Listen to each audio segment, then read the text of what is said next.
গুরুত্বপূর্ণ ম্যাচ এক্ষুনি শুরু হচ্ছে।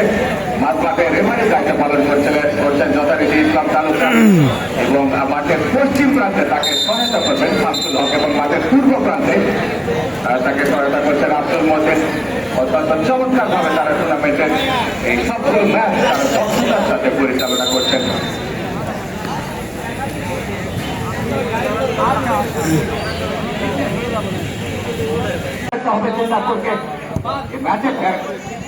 চমৎকার ভাবে আটকালেন, যেমন তাদের জন্য অত্যন্ত হতাশাজনক একটি বিষয়।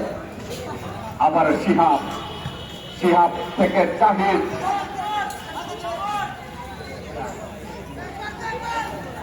আবার সিহাব সামনে থেকে অনেকটা উঁচু করে শট হেড হবে বেশ দলের হেড হতে পারত, কিন্তু সেটিও হলো না। আবারও কিন্তু শফিউল একটি গোল দিয়ে অনেকটা সুযোগ পেয়েছিলেন অবশ্য। এখন কিন্তু সুযোগ সিহাবের হাতে, চার যদি সিহাব খুঁজতে তাকে দেবেন খেলোয়াড়কে কাটালে পন্থায় শট হেড হবে, হেড হয়েছে। এবারে কিন্তু অনেকটা শফিউল সিহাব খুঁজছেন কাকে দেবেন, খেলোয়াড়কে কাটালে উঁচু করে বাড়িয়েছেন, হেড হবে।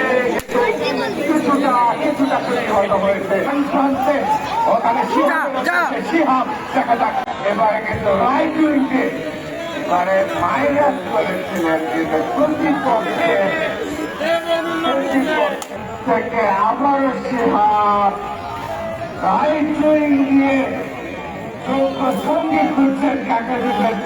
এরপরের সম্ভাবনা উল্টো করে বাড়িয়েছেন, কিন্তু আবারও কোন রকমের ক্ষতি হয়।